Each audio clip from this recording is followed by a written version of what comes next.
Welcome to this week's episode of Liberty Chat, brought to you by the Liberal Democrats. Welcome everyone to another episode of Liberty Chat. My name's Kirsty O'Sullivan. As you know, tonight is our ladies' night and we have Kate Fantanell, our lead Senate candidate in WA. Hi, Kate. Good afternoon. Oh, afternoon over there, that's right. And Crystal Mitchell, our Senate candidate here in Victoria. Hi, Crystal. Hello, Kirsty. Hi, Kate. Hello. And Crystal, you recovered from a big Saturday afternoon event? I have, yes, very well. It was so energetic, I think, as Carolyn put it in one of her social posts. Absolutely fantastic experience and enjoyed every absolute minute of it. Yeah, it was a hell of a lot of fun. A long day, but a lot of fun. And it was great just seeing all the different types of people and the families there, and people brought their doggos as well. And what do you think was, for you, one of the highlights of the afternoon? One of the highlights for me was just the opportunity to speak to people that have connected with the Lib Dems through all of the different socials or through Basecamp, and whom I've chatted with either via text, messenger, Instagram, Snapchat, whatever it is, and getting to meet those people face to face for the first time and then say, hey, I'm such and such on Twitter or whatever, and having, you know, a person-to-person conversation and getting to hear their stories from them firsthand about how the government's response to COVID's been impacting their lives, and just how happy they were to be out and about and enjoying themselves on a gorgeous sunny day with a fantastic libertarian movement that they all feel part of a family and connected to. Oh, the weather was absolutely stunning. Now, we do have a very, very busy episode tonight, but first of all, we also have to find out, Kate, what have you been up to in WA over the last week and what's coming up? So my number 2 on the ticket, Dr. Peter McLaughlin, hosted a North of the River branch event on Saturday where he gave a speech about a topic of importance to most people, money. He also went through the debt and deficit policy. We had about 20 people there, so it was a great little turnout. Awesome. We're getting ready to move up a gear with announcing of lower house candidates imminently. I believe we have one on the show tonight, which is fantastic. And yeah, it's all systems go over in Western Australia. It's so great to hear. I know there's a lot of work to do in WA after that last election over there. It's a bit of a rebuilding, so it's great to see like new members coming through all the time and events happening as well. And obviously anyone here tonight that's in our live show, everyone that all of our lady candidates that are here tonight are already here and they're in that chat box as well. So if you want to ask any questions whilst we're waiting, they're all in here ready to go. Crystal, is there anything else you've got coming up over the next week or so? Over the next week. So next Monday with the Melbourne branch meeting, I'm the guest speaker, and I've been asked to speak about my experiences in Canberra. So I'm looking forward to that. And I'm sure that I've been booked in for something else this coming Saturday. There's barbecues all over the place. That's right, there is. And I'm always invited and I don't say no, but it's first in, best dressed. So whoever calls me and says, can you come and speak at mine? Well, I'm there. So yep, I know you are at the Northeastern Branch barbecue in Templestowe. And Carolyn White, who is on later on this evening, she will be going to the launch of the Northern Branch in Clifton Hill. In Victoria here, we're getting just branches popping up all over the place and having these big epic barbecues, which is really fantastic. So I don't know, like the other states have got a little bit of catching up to do on that one, although I'm getting a little bit over having sausage sizzles all the time, but they're good. They're fun. People enjoy them. They're just a good casual way to meet up without any obviously any mandate issues for people.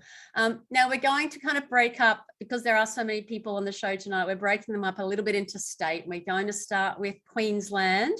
We do have Diane Demetre here on the show with us live. Hi, Diane. Hi, Kirsty, great to be here. And we have actually, we don't unfortunately have Tegan, who is our number 2 Senate candidate for Queensland, because she's a busy mum and she's got a little one's birthday party tonight, but we do have a clip from Tegan, which we will roll in just a second. And then Michelle Jacques, who is a candidate for Blair, also up there in Queensland. She is also a busy lady, and she's a music teacher, and she is working and teaching her students tonight because she has made that commitment. So thanks very much, Michelle. But let's roll the little clip we've got from Tegan. Hi Lib Dems fam, Tegan Grainger here from Queensland. Just a very quick message this evening for the inaugural Ladies' Night. Such an honour, first and foremost, I want to say, such an honour to be part of a team of really intelligent, smart and powerful women, strong in every sense of the word. And it's such an honour to be part of this ladies team and Ladies' Night. So thank you for having me. Just a quick background for those of you who are wondering who I am. With so many candidates popping up all over the place, Tegan Grainger, I'm number 2 on the Queensland Senate ticket with Campbell. We worked together years ago, both went off and did our own thing in business. I now am in Bayside. I married a man who I love, Mark, and I have 2 glorious children, one of whom turns 3 today, and my younger daughter Maggie, who is 1. So that's who I am in a nutshell. I am a woman. I'm proud to be a strong, independent woman. That's what I'm known as to my family and friends. But loving, caring, empathetic, and can listen. And that's what our politics needs in every sense of the word, not just candidates, but for the political backing, our volunteers, political staffers, women who know who they are, who have experience, can show real leadership and a sensible alternative, which is what we are providing and offering to the Australian public as the Lib Dems. So many things I could mention right now, but because time is limited tonight, I guess there was a few things I was thinking on when we were talking about women meeting together and things to talk about, but there is no going, it's very obvious for me that being in this position to fight for freedom is for my children. But if you don't have children, it's for your nieces and nephews as an auntie. It's for your mum. It's for women all over, and it's for our kids. I think it's so important that this freedom matters. We are the sensible alternative. We want our bodies to be our own. We want choices to be our own. We want small businesses to thrive. I'm been a sole trader, long line of business. So these issues all will be discussed tonight, I'm sure. And they're just some of the things that I wanted to highlight, that as a woman, they're so important. It's what's led me here today. When Campbell suggested that I would run with him on the Senate ticket here in Queensland, I thought, I'm not a Senate candidate. I don't look and act the part that we've seen, but we're looking for alternatives. We're looking for different now. So later might be too late, and that's why I'm here with you. Very proud of our team and very confident that we are going to, and we're already shaking things up. So yeah, enjoy the night. I'm looking forward to watching back everyone's commentary and what we have to say, and looking forward to catching up with everyone soon. See you on the campaign trail. That was really sweet. I hadn't had a chance to watch that earlier today, but I like that she's got the kids running around in the background. And as she said, it's an alternative. She doesn't look like a politician, and thank goodness, because we know that the politicians around are terrible. We don't want politicians around. Diane, I know you had some illness and you had to pull out of the race, and you've come back in, and we are so excited. You look amazing. You look better than ever. I love it. Yes, to me, there was no way I could stay out, regardless of what the doctors said. They said, no. And I went, no, sorry, you can't keep a good woman down, a woman on a mission, a woman with a vision, as we all have. So I'm back and determined to take on Goliath in my seat. And damn it, miracles happen. Biblical proportions is what we're after here. So yes, very pleased and thrilled to be back with the Lib Dems on the trail. So good. And what events have you got coming up? Obviously, you're on the beautiful Gold Coast there in the electorate of Moncrieff. What's happening up there? One of the things that I really wanted to do with my campaign, and I have been doing, and it's gaining lots of momentum, is what I class as meet the candidate events. And I open myself up to the constituents within the electorate, and I give them the opportunity that if they'd like to do a Meet the Candidate event, if they're home, just let me know. I slip it into my calendar. I go over, I meet their friends and colleagues for a couple of hours.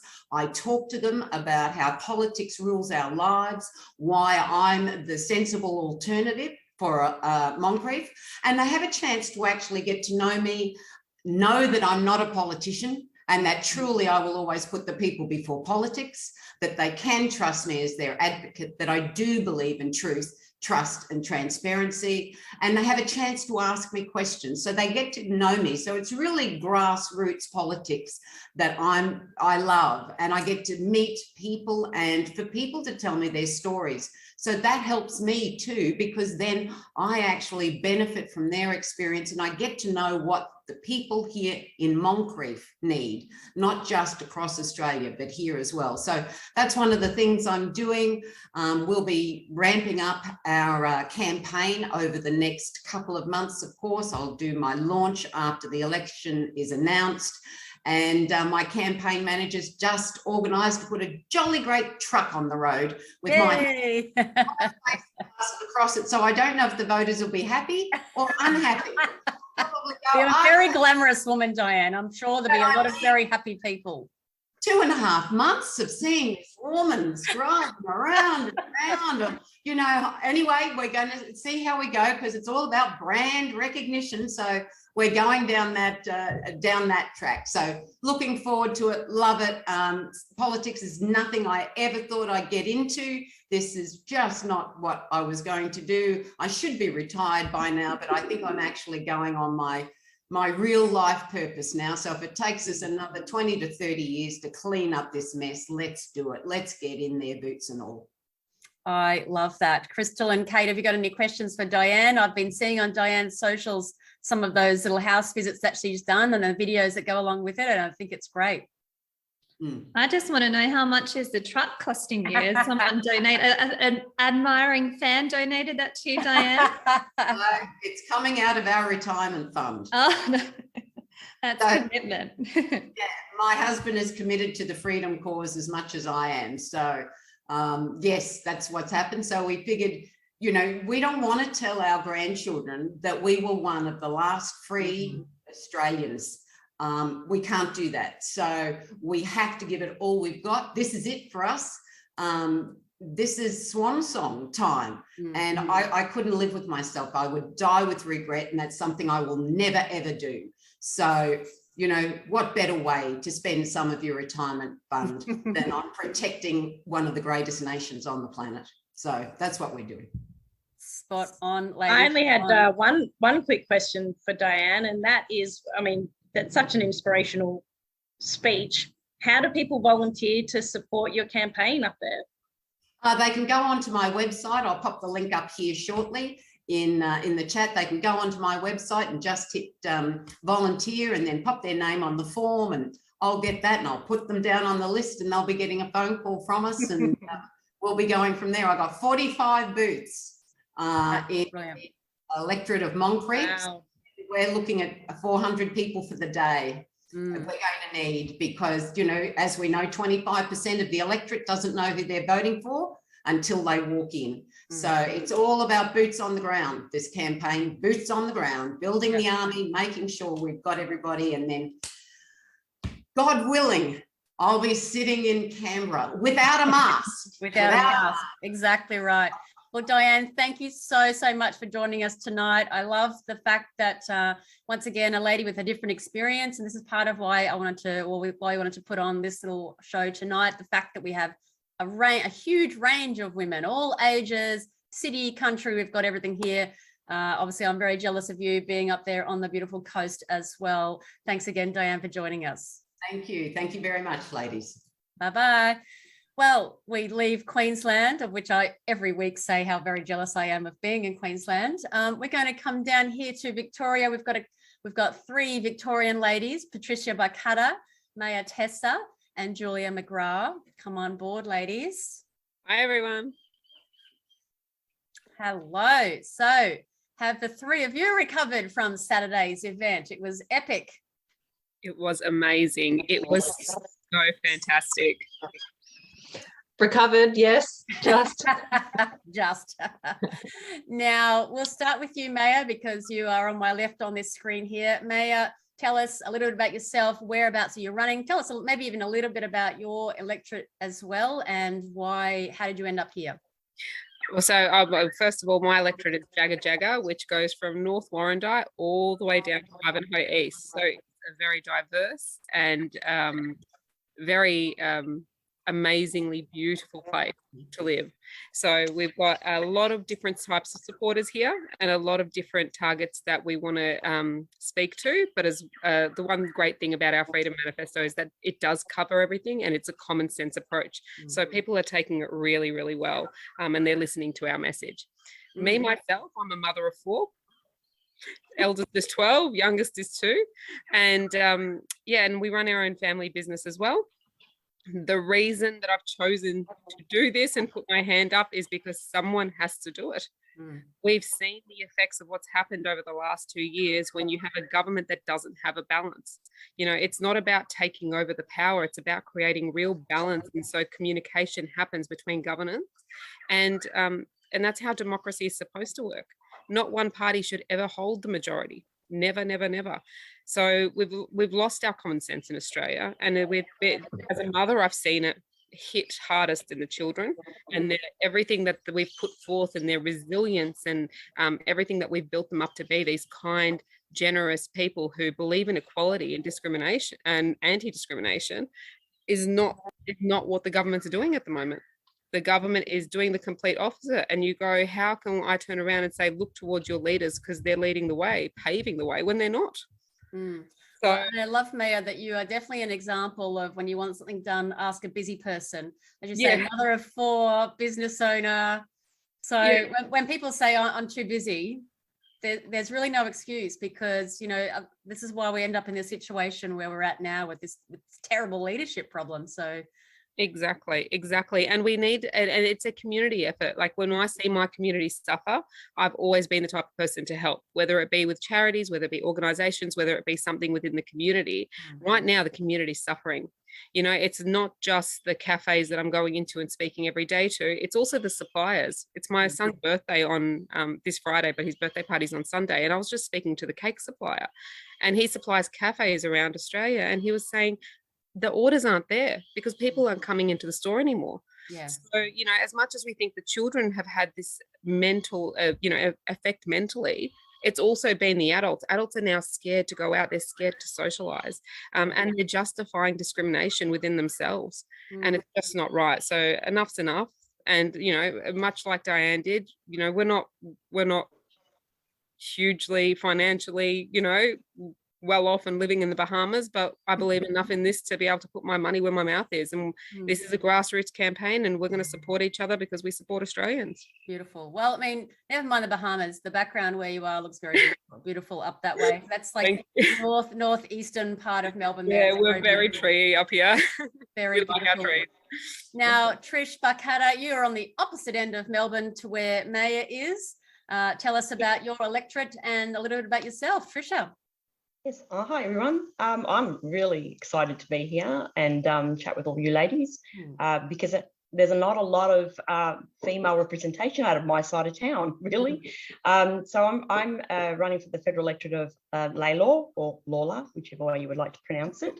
And that covers Werribee, Hoppers Crossing, Tarneet, mainly those areas. And it spreads out a little bit more because a lot of our electorates are farmland. That's where all the farmers live, and I decided to run for the same reason. I felt like I had to stand up and do something about it. If I wanted to be the change, if I wanted to see the change, I have to be the change. That's the way it works, I guess. I've got 3 children, and my past is that I'm a single mother, and I basically, in my past life, went back to school when I was younger, when the kids were quite young, to retrain, to go into another area so that I could get a better job, to give my family that life that I'm trying to protect now, that's being undermined by the government. And, you know, I did it while I was working full time. Crazy, I know, but, you know, if you want to get something done, As a mother, you just go out and do it. You don't actually even ask that question. You just do because you make that decision. So because of that change, I went into the legal industry. I've been in the legal industry since 2000, both working in it as a conveyancer and in a law firm, and also teaching it. So if anyone wants to become a conveyancer, that's what I was doing. Yes. Most recently at an RMIT. So I've seen a lot of people, talked to a lot of people, and they're all doing the same thing, trying to get a better life for themselves. So I have a sort of unique position in that sort of I first got interested in this because of my legal background, and I could see that the government were changing things very quickly, very early on, under the cover of night, without any public, we're just not even talking to anybody. They were just doing it. And I was bringing it up then. I had a Facebook page back then, pulling that apart whenever I saw something that didn't seem right. And needless to say, that page has been very hard to keep open. I was going to say, you haven't been banned already, have you? Oh yeah, no, I have. And I don't actually say anything bad about anyone. I literally just report on what's there, what the government's doing. And even that they don't like. So yeah, so I was doing that. That got me interested in it. And then I thought to myself, no, I have to sort of do something about it, because as Mayor rightfully said, the government is not listening. They're their own agenda. They're not listening. And I'm sure I saw an article actually about that they believe that women are going to swing the election this time round. Yeah, that's it. That they are, I apologise, that's on my phone that just went off. Keep it for the kids. Sorry about that. Apologise. So there's always something in the background. Yeah, always have it going with the kids, always. I'm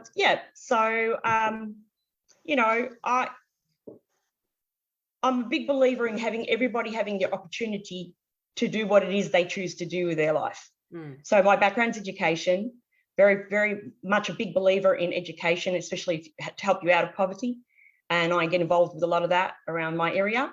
And so those opportunities need to be available for everyone, not just the people who are complying, everybody. I find that incredibly unfair, unacceptable what the government's doing to part of our society. Correct. And I'm going to fight very hard for that to change, because that's just something I don't agree with.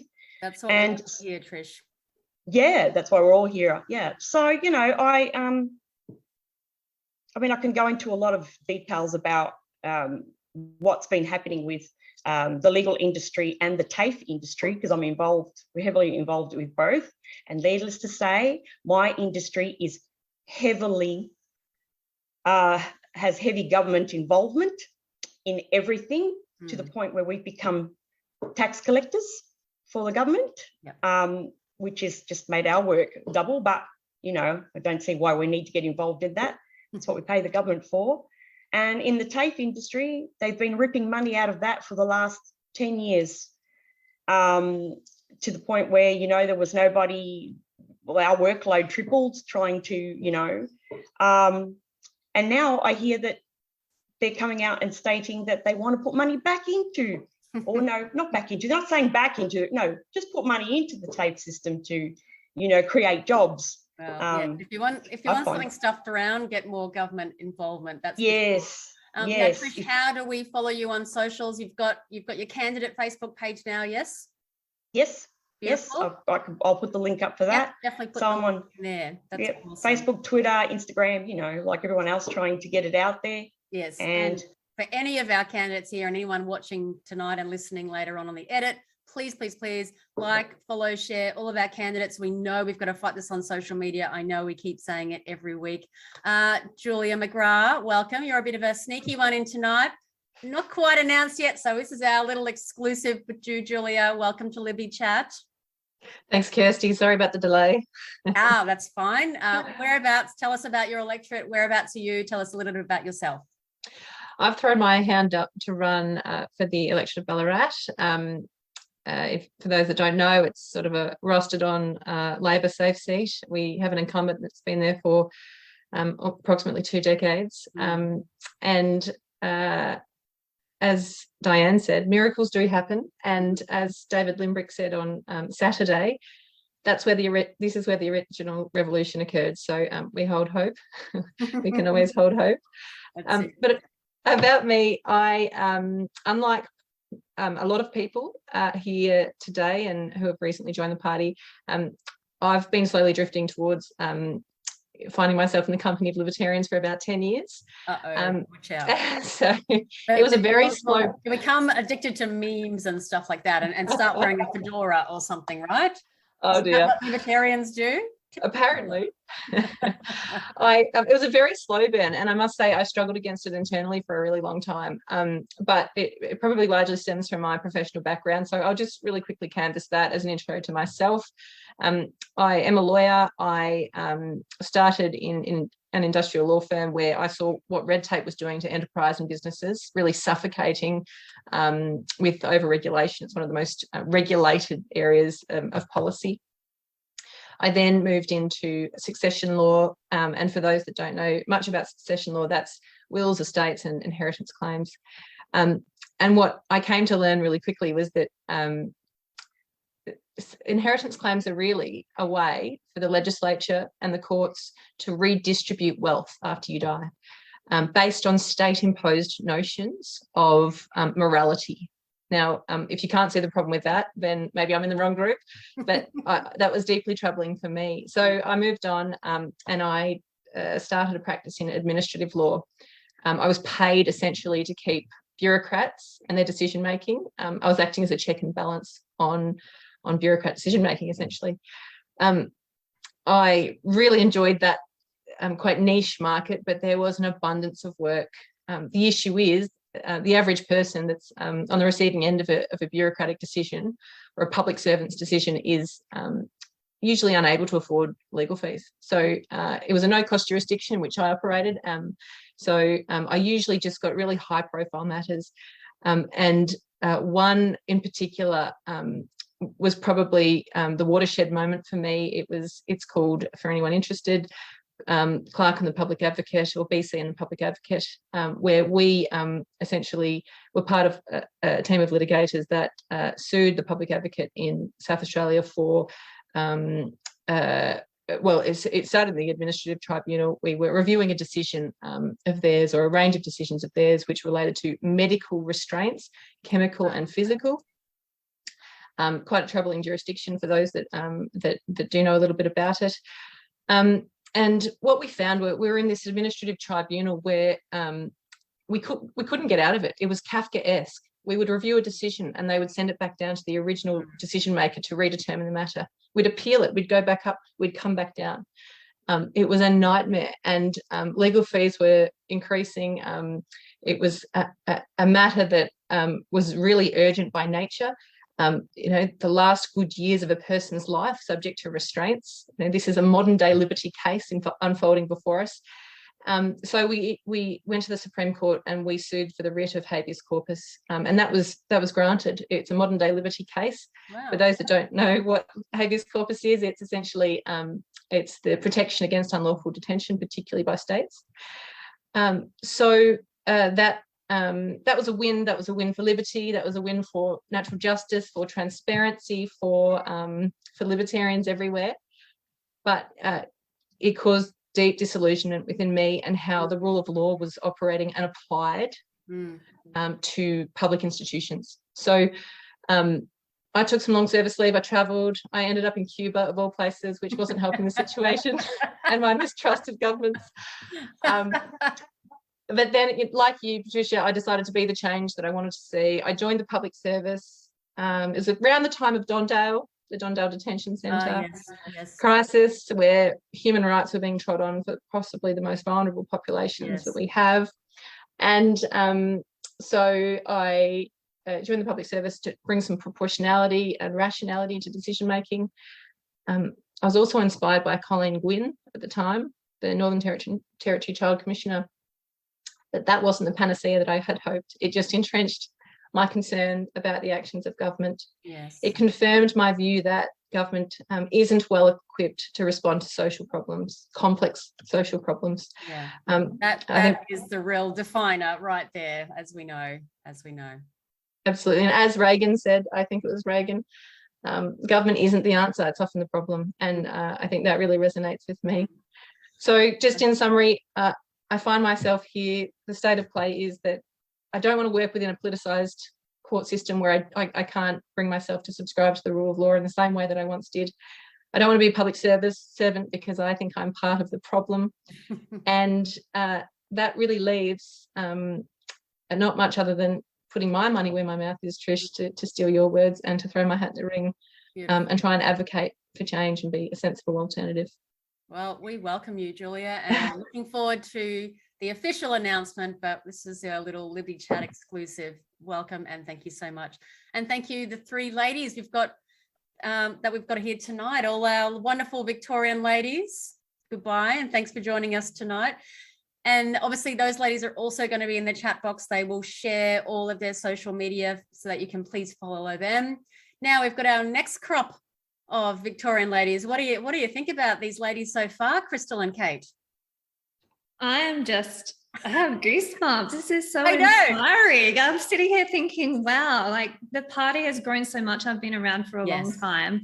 And to see these wonderful, inspirational women come out and put their money where their mouth is, I'm just loving this episode. This is brilliant. And it's an honour to be a part of it from Western Australia. So good. Well, we're going to bring our next three Victorian ladies on, Kristen Abraham. Oh, actually, there's only two. Carolyn White, because Amanda Mead she's been on our show before. She's in Wannon. She's actually got miniature goats that are giving birth right now. So she is our wonderful farm lady out there in the district of Wannon, which is around that sort of Warrnambool, Western Victoria region. She's a very, very busy lady. I do have some information about an event she has coming up, but welcome very much, Carolyn and Kristen. Hello. Hi. Hi, thank you for having us. Hi. Now, we've had Carolyn on the show before, but Kristen, you're a newbie for us tonight. And in fact, another Liberty Chat exclusive, not even announced yet officially until tomorrow. Welcome, Kristen. Tell us about your electorate and a little bit about yourself. Thanks so much, Kirsty. Let me first start by apologizing for my background. My partner is a musician and we share a study/music room. I apologize.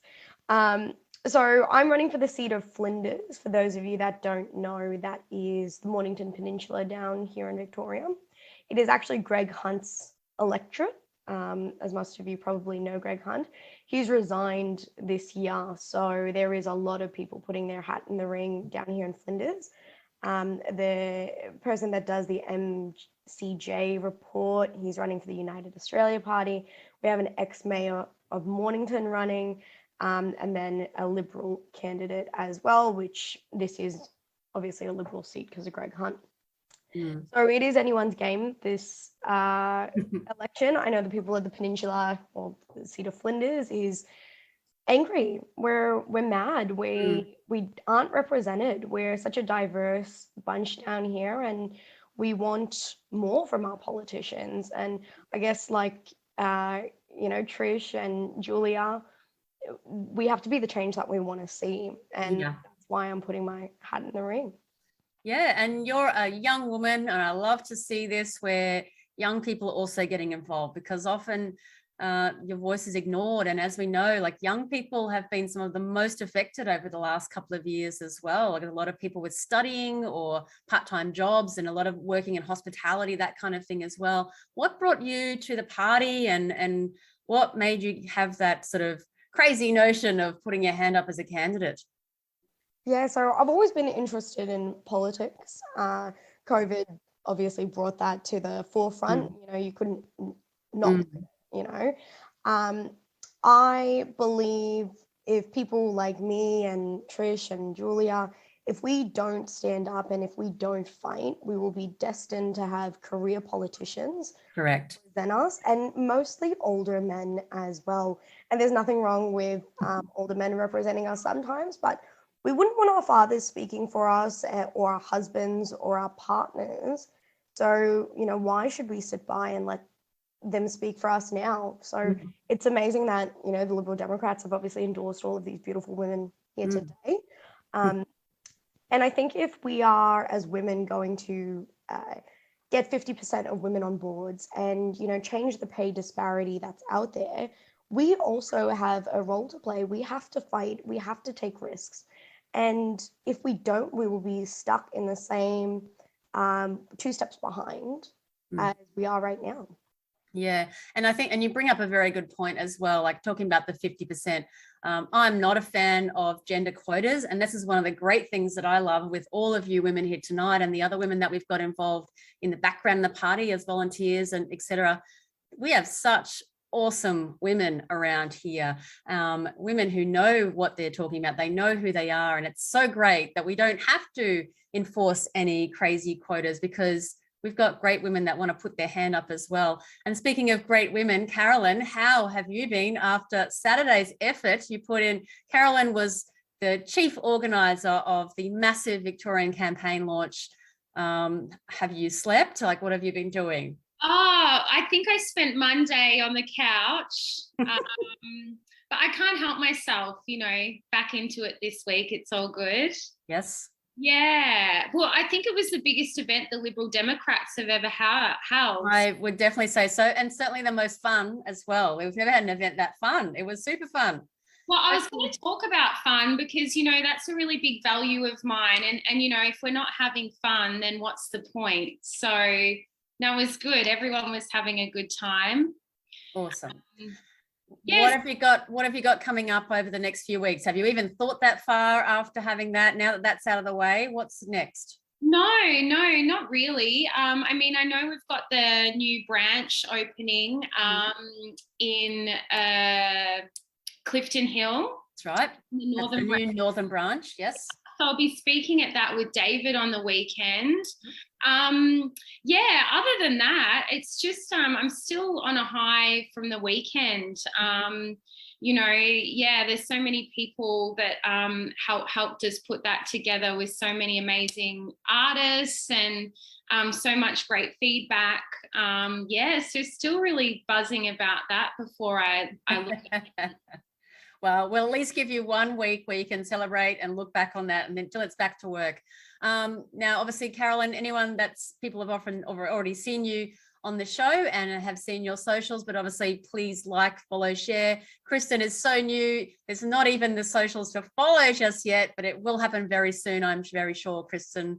But also thank you very much, ladies, for joining us tonight. We are trying to whiz through. Sorry. I will say in this little section here, because Amanda was not able to join us tonight, as I said, she's midwifing her miniature goat right now. She does have an event at Casterton. She's got another barbecue at midday in Casterton on the corner of Tyers Street and Glenelg Highway. It's a free speech, have your say barbecue, and hopefully everyone will also follow Amanda Mead's socials as well. Thank you so much, Kristen and Carolyn, for joining us, and please do stay in the chat box because I'm sure there's a whole bunch of questions in there for you as well. And thanks again, Kristen, for putting your hand up, and looking forward to the announcement tomorrow. Thanks, Kirsty.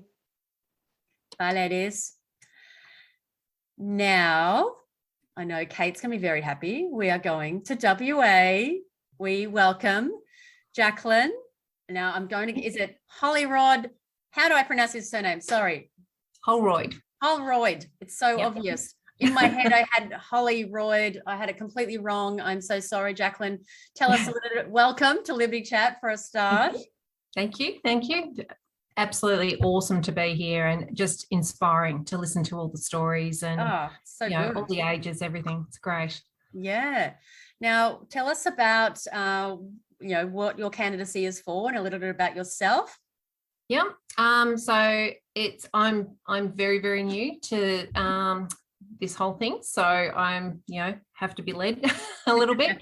Well, so you've got a pretty awesome leader in Kate right there. So yeah, exactly. She's been great. So I'll be running for the seat of Tagney here. So I'll just give you a little sort of rundown about me, and yeah, hopefully it'll be obvious why I'm running. So I'm actually originally from Victoria. I grew up in Geelong, moved to Launceston for a couple of years with my husband's work. That was in 98, and then moved to Perth for 18 months. 20 odd years later, I'm still here. So it's a pretty awesome place to be. I briefly lived in Charters Towers, so that was 2015, to support my son who's got dyslexia. So they had a particular program there. So and it was the only place in Australia at the time that he could get in, and so that was a real experience as well, being in a totally different place. I'm married. I've got 3 grown children, 2 grandchildren, a crazy poodle, and 2 cats. Love, reading, tennis, music, all sorts of stuff. And I used to love traveling, but we can't do that yet. We'll be doing it soon, hopefully. What is it, March the 3rd? Is that what the date is over there? Is that when your borders are opening? Yeah, maybe. Allegedly. I have to wait and see. So I've got a really diverse working background. I've been in the banking sector, disability sector, fitness, and local government. I have also been in the mining sector, and my husband and I run 2 businesses. So one's a strategic management business and the other's in finance. My role in both those businesses is pretty much just doing all the admin stuff, but it's also just making sure that functions work, that we're doing the training that we need to with our clients, do a lot of business development, also working directly with our clients as well. So, making sure that their businesses are growing and continuing to develop. So I studied commerce, a commerce degree and major in marketing. I've also done a bit of community work, so raising funds for the Butterfly Foundation. So my daughter actually had an eating disorder, so got really involved with that for a long time, understood a lot of involved with the medical sort of area as well. So I think that's leads to a lot of the stuff that's going on at the moment, just going, you can't be led, you have to actually stand up for yourself, and whether they're doctors or not, you can still question. So I think that's really, really important. So I've also done lots of fundraising for different activities. One of the things that I did while I was in Charters Towers in Far North Queensland with my son was raising the awareness of mental health. And a lot of the stuff when I was there, the NDIS was actually being brought in, and that actually was really detrimental to the mental health services that happened, that were available there. And it actually all got stripped out of the town. So people then had to go to Townsville, which is 130 k's away, just if they wanted to have a consult. And, when you're living in a boarding school town, the kids can't just jump on in the car and go in 130 k's either way to go and get some mental health, help. So that was a really interesting sort of, part of my journey there. What else have I done? I arrived at being a Liberal Democratic candidate by hearing a Liberty podcast by an associate of mine who once I rang and talked to him. So that's Nick Samios. Oh, yes. So he's in New South Wales, and he's our awesome candidate for Ballarat. I never know how to pronounce that. Ballarat in Sydney. He's an I was hoping someone would say candidate. that. Yes, I always get the spelling wrong on that one. He's an awesome candidate. Yeah. So I've known him just in a professional capacity for many years, and just said, what is all this about and what's going on? So Brilliant. He actually said, you better check out the Liberal Democrats. So I did that. I checked the website. The manifesto, Freedom Manifesto, is absolutely sensational. And I think anyone that has doubts about the party, all you have to do is just look at that, have a look at all of the videos that are being produced at the moment. And I think, most sensible people will just go, where has this been? So, and speaking of which, don't forget, ladies, at the end of this show, we will be showing our number 6 video from the Freedom Manifesto, which is a small business one. We've had a few small business owners on the show tonight as well. Yeah. So that's pretty much me. So I had the pleasure of meeting Jackie at our soft campaign launch a few weeks ago now, nearly a month now. And we, like the Liberal Democrats, as you said, Kirsty, we are rebuilding in WA, but for our soft campaign launch, we packed out a room in a pub. People were standing outside the room in the pub to listen to the Liberal Democrats' vision and talk about the Freedom Manifesto. So Jackie came up to me afterwards and I roped her into being on my campaigns team. And now she's a candidate for Tagney. And it's just fantastic, the people that are coming to our family, the Lib Dem families, since the Freedom Manifesto came out and since WA came back. We've got our flag now that we fly everywhere, and we're really here for the fight. So it's fantastic to have Jackie as our endorsed candidate for Tagney. Wonderful. And thanks so much, Jackie, for joining us tonight on Liberty Chat. And we hope to see you soon, and hopefully even over here one time. That'd be awesome. Oh, that'd be great. We've got to change it. Oh, exactly right. Well, I mean, I'd like to visit Perth again one day too. That'd be great. Yeah.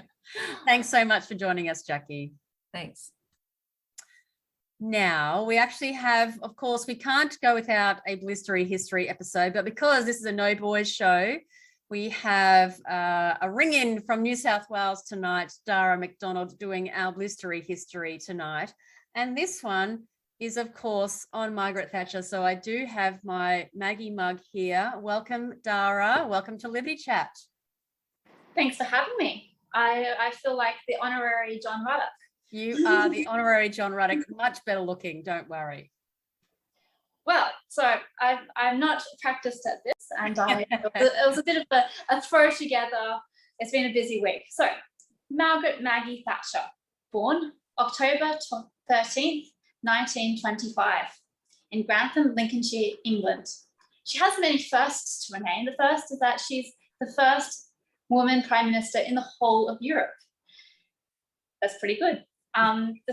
She is also the only British prime minister in the 20th century to win 3 consecutive terms in government, which to all those people that sing Ding Dong Witch is Dead on the day she died, it's just a reminder that she wasn't actually all that unpopular and divisive, considering that she won 3 popular elections.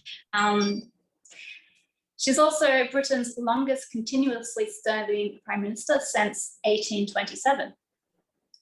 She is the daughter of a shopkeeper, something that I can relate to, and she found her way to Oxford University to study chemistry, where she became, again, the first female president of the Oxford University Conservative Association. After graduating in 1947, she worked for 4 years as a chemistry researcher, a research chemist. And then, of course, because you have so much time when you research chemistry, she started reading to the bar in her spare time.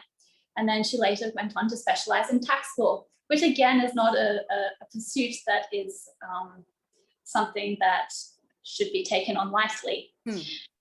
I avoided tax law. The book's this big. So then after a few years of doing the domestic thing, in 1951 she got married and had twins.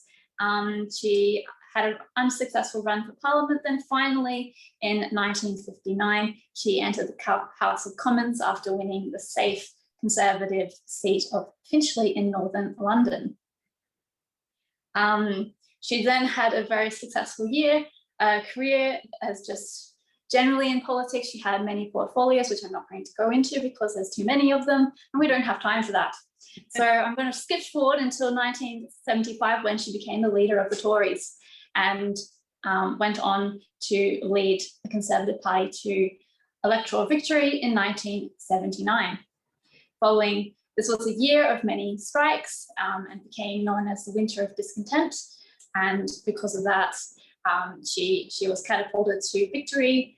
And for a first-term government, it's often said that her main impact was economic, and she removed a lot of regulations and tried to make the manufacturing industry a bit more efficient. Unfortunately, she also oversaw huge amounts of inflation and unemployment to the point that it doubled, and unemployment reached more than 3 million by 1986. So that theoretically that should make her very unpopular. But according to lots of biographers, including her authorized biographer, Charles Moore, who, if you have some hours to kill, there's 3 volumes of Margaret Thatcher's authorized biography by Charles Moore, which I downloaded last night, but I haven't got around to reading. So this is like they are very big version of it. I have volume 1. It is about that big. And this is my name dropping moment. I actually got it from Gina Reinhardt, and I was allowed to pick a book, and that's the one I picked. Well done. Well done. So if you have a spare lifetime to read 3 volumes of Margaret Thatcher's authorized biography, please do. But if not, you can hear it from me that his thesis is that the reason why she won the next election in 1983 is because of her victory in the Falklands War. So that was his main thesis as to why she won. There's also another thesis to say that Labor was in shambles, and the manifesto they put forward has been dubbed the longest suicide note in history. So there's also that. So she probably did well in the war, and then also had a weak opposition. So anyway, so that was her winning of the 1983 election, and she gained a very large parliamentary majority of 144 seats. So she was a clear winner. And then in 1984, there was also the bombing of the Conservative Party conference in Brighton by the IRA, and she was nearly killed. So we almost lost her, but fortunately not. And then what is often cited as probably the most one of the most influential relationships in history is her relationship with Reagan, and lots of Americans view her relationship with Reagan as one of the main sources of bolstering power when Reagan might have backed out of his confrontation with the Soviet Union. She was really the one that pushed him forward, and we might have had to wait longer to see the tumbling of the Berlin Wall for her. And of course, that was why she got the name the Iron Lady, is because in one of her speeches, railing against the Soviet Union, the Soviet press dubbed her the Iron Lady, but of course, like all good insults, it became held with a token of pride. So that's one of the most famous, and probably her most, from a global point of view, probably her most influential part in history is the collapse of the Soviet Union. In her later years in as a Prime Minister of Britain, she campaigned for, and something we probably wouldn't agree with her now, but the entry into the European Community, which then became the EU, and then later in life she became much more hostile towards the EU and its federalist trends. And then finally in 1990, she became increasingly unpopular with her constituents, well, no, not her constituents, her colleagues, and eventually in November 22nd of November, she announced her resignation as Conservative Party leader. She spent some good years in retirement doing speeches and carrying on her legacy, and then eventually in April 2013 she passed away, and that's a life well lived. Wow, I can't even believe it was 2013. I can't believe it was that long ago. Wow. Well, thank you so much, Dara. We always get a lot of people sort of asking about Margaret Thatcher, so thank you so much for being our honorary, much better looking version of John Ruddick. Thanks so much, Dara. No problem. We welcome back Kate and Crystal now. You never I actually take great pride in calling my house the Margaret Thatcherlorette pad. There you go. That is excellent because, and what I was going to say, you never know, someone here tonight on this show could be our own little version of Margaret Thatcher. You know, someone here we could still be talking about in 10 years, 20 years, 30 years time. We don't know. It could be you. It could be you. How do you get a Margaret Thatcher hairstyle? Hang on. Oh, yeah. Put it all up on top of your head. Lots of hairspray. Lots of hairspray. Now we're going to change it again a little bit because we now are going to welcome on Miss Alice Clay, who is our Victorian State President. So she's not a candidate. She is our Madam Presidente down here in Victoria. Alice, welcome to Liberty Chat. I know you've been watching every week. Hi, everyone. Thank you for having me. It's so good to actually have you on the show. Yes, it's an honour to be here with so many great female candidates too. Yeah, awesome. Now, I wanted to bring you on because once again, it's a slightly different perspective when you're more in that sort of background party machinations and obviously helping to choose candidates, helping to organise campaigns, but also just the daily comings and goings that happen within a state executive. What brought you to the party? Why on earth did you put your hand up to be president? And is it because we asked you to? That might have something to do with it. I suppose I'm probably like many people out there in that prior to the last couple of years, I had a passing interest in politics and so does my family, but I never had the motivation to be a politician or to be directly involved. My background is that I had a corporate career in communications up until a couple of years ago. And I have a nearly 19-month-old daughter and actually another one on the way. But I ended up having her at the height of COVID lockdowns in Victoria. It was in the middle of the second lockdown that lasted for over 100 days that I had her. And going through that life change and living through that period of history, I guess it made me and my husband really reflect on what was important in our lives and in public discourse. And what I think I realised, as many candidates tonight have said, is that although I never took the interest to get involved, I realised that if there's something wrong with our society, if we don't like what we see in our institutions, then we have to look to ourselves and ask, well, if we're not involved, it leaves a vacuum for other people to step forward. And are those people really the best people to be involved? I think it's incredibly important to have women step forward and be candidates because ultimately our goal as a party is to get representation in state and federal parliament and at local council level.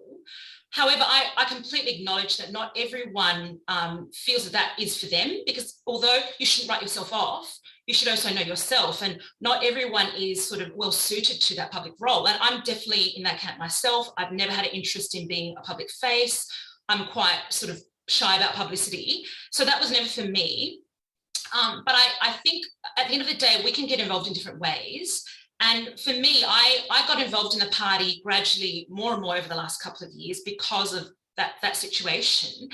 And there was an open position on the state exec that I was appointed to late last year. But then subsequently at the AGM in November, the Victorian AGM in November, I was re-elected into that position and then elected into the president role by the executive team. There's 7 of us.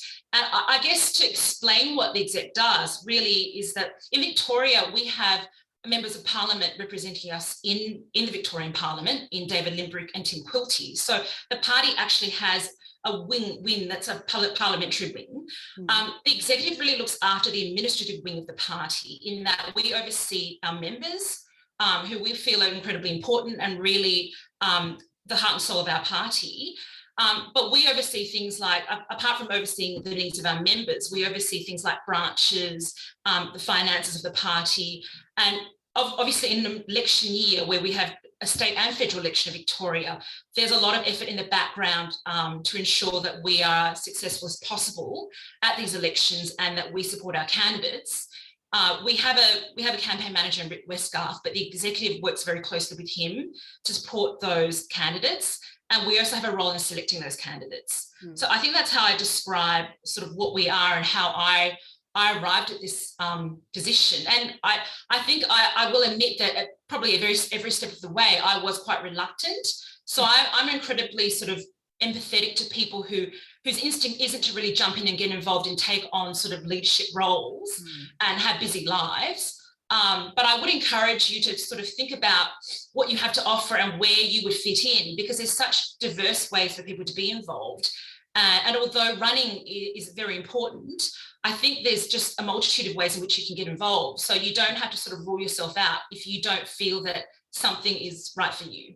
Yeah, exactly right. And that's one of the big things that I wanted to emphasize as well. Not everyone wants to be a candidate, but certainly helping on the exec and awesome volunteers. There was some amazing volunteers there on Saturday, for example, and everywhere we go at any of these branch meetings, there's always men and women, obviously, but that's another role where we can actually help out, whether it's at branch meetings, volunteering with sausage sizzles, at pre-polling booths on election day as well. Like, all of these roles are important, and all of these roles lead to our success and obviously getting more people like David and Tim elected as well.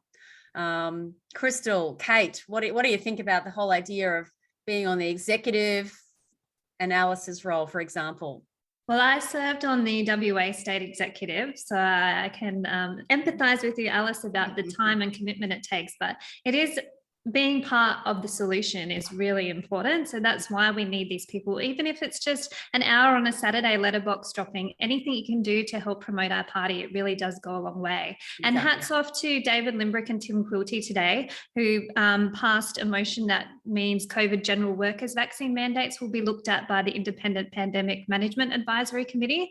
So the power of having 2 elected MPs just in Victoria alone, you can see what they are making change. So, and we can't get them in without people helping us. Correct.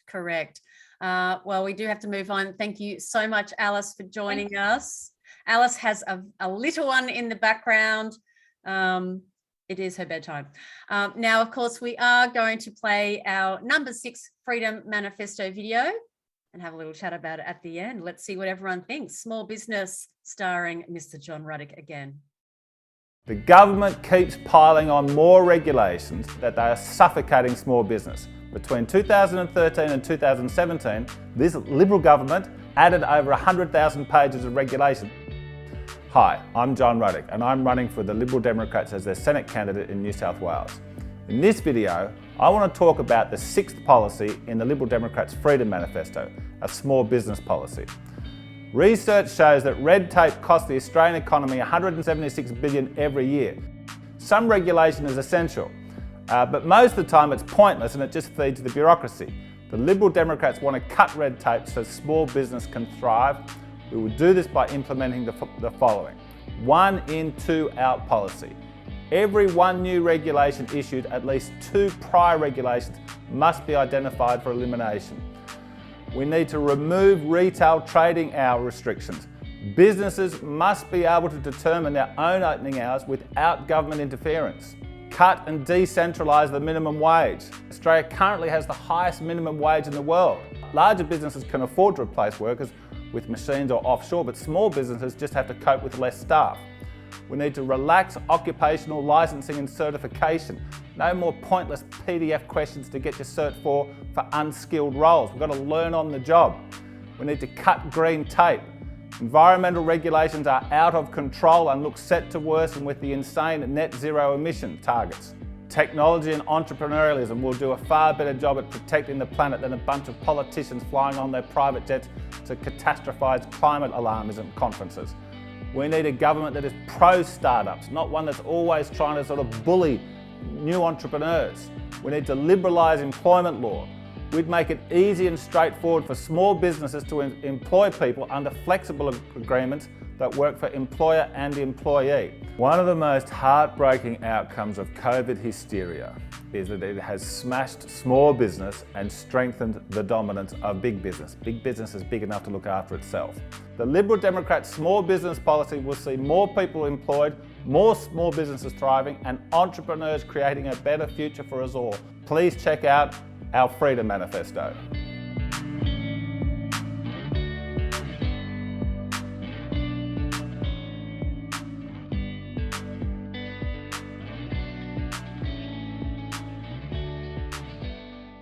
authorised by John Humphreys for the Liberal Democratic Party, Mount Waverley, Victoria.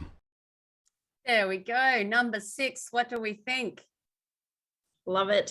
But I love all of the Freedom Manifesto policies. Correct. So, I can't really pick which one's my favourite. But I do love this one and obviously what it offers for small Correct. business. Fantastic. Well, obviously now everyone, please, it is now available on our YouTube and on our Facebook. So definitely like and share it amongst all of your friends. Kate, what are your thoughts? Well, small business are still being hit hard in Western Australia. They've been the ones who have to enforce Mark McGowan's mandates on vaccination and masks. So it's time we give small business a break. I remember when the Labor Party used to stand for small businesses, but where have they been? It really is the Liberal Democrats is really the only other option for these people now. And Jackie was a small business owner as well, my WA candidate. So we are appealing to broader people now. It's fantastic to see. Correct. Well, there's even some more love to John Ruddick as well. I know we were laughing about his daggy little jumper, but we love John Ruddick. Now, there are a few little questions. I know we are over time, but I'm just going to answer a couple of them very, very quickly. Nick asks, will there be any Lib Dem candidates in Groom? Not yet, Nick, but hopefully very soon. Maybe it could be you, Nick. Liam asks, do we have a candidate for McNamara? That will be announced very, very soon. I live in McNamara and we have an awesome candidate coming up for McNamara. He's just got to sort out a few things with his work, and we've actually been polling, I think, quite well in McNamara, which I was a bit surprised about. Anonymous attendee was a bit concerned that we've chosen to associate with Margaret Thatcher. We haven't associated with Margaret Thatcher. That was a history episode, and it happened to be about a woman, and we chose Margaret Thatcher because she's probably one of the most famous female politicians, that's for sure. Melanie also says she is desperate to vote for a party that will stand up for women's rights. And this is a question that's obviously been coming up today, and she's wondering if there will be any support from the Lib Dems about Senator Claire Chandler's Save Women's Sports Bill. This has also come up on Twitter a fair bit today, and the response from our policy team was that this bill would be something that we would support, and purely for the fact that it would actually give the choice to that sporting association and take it away from the government. So that would be their decision themselves, because we are all about, and in terms of relaying that back to our whole principles, it's about less government intrusion. And so that would be another choice that would be made by that sporting body. So Melanie, that is our sort of unofficial policy on that, so to speak. But not everyone has actually read through that bill, but that is our broad policy line on that. Now, that's probably the last of the actual questions. There was a whole bunch of comments in there, which was great. Louisa asked, is there a rep for Deakin? That is another one being announced very soon, Louisa, so you'll be very happy with that candidate there as well. Wow. Okay, I think I'm done. Obviously, everyone, please go to our website, libdems.org.au. If you're not already a member, join the party, donate. We've got obviously a huge campaign. We really have to fight through this federal election. We've got a lot of work ahead, as Kate and Crystal both know very, very well, and all our ladies here tonight do as well. Also, put your hand up to volunteer. We need volunteers all over the place. As Diane was mentioning earlier, they have a whole lot of booths just in that one electorate, and that is all over the country. We need, no matter if it's only 1 hour that you can put in, every little bit helps. If you can put a core flute in your front yard, if you can hand out flyers, if you can walk around in a t-shirt, get to the website as well. You'll see our shop there on that little top bar. You'll see shirts and hats, walk around in a snazzy polo like me, or a funny bucket hat like we were wearing on Saturday. We've got it all there. Please get to the website, help the party. We've got to really make change across this country. Kate and Crystal, any words to end the night? WA will be releasing some WA exclusive merchandise any day now, the flag and also t-shirts based on this flag. So stay tuned. I love that. Please. We're a little bit different over in Western Australia. I might buy one myself. I'm quite different to my other lead Senate candidates by myself. So you look a little bit different to Campbell and David and John. That's what I love about this party. We're all about the difference. Correct. We do love that. And I love that flag design. So I might have buy myself a shirt as well. Crystal, thanks for joining us tonight. Kate, thanks for joining us, and all of our wonderful, awesome ladies that have joined us tonight, and obviously everyone that's been watching from afar. Certainly support the party, share our Freedom Manifesto, buy our merch, and we'll see you all next week. Thank you. Bye-bye. Thanks for joining us for Liberty Chat, brought to you by the Liberal Democrats. Visit ldp.org.au for more info.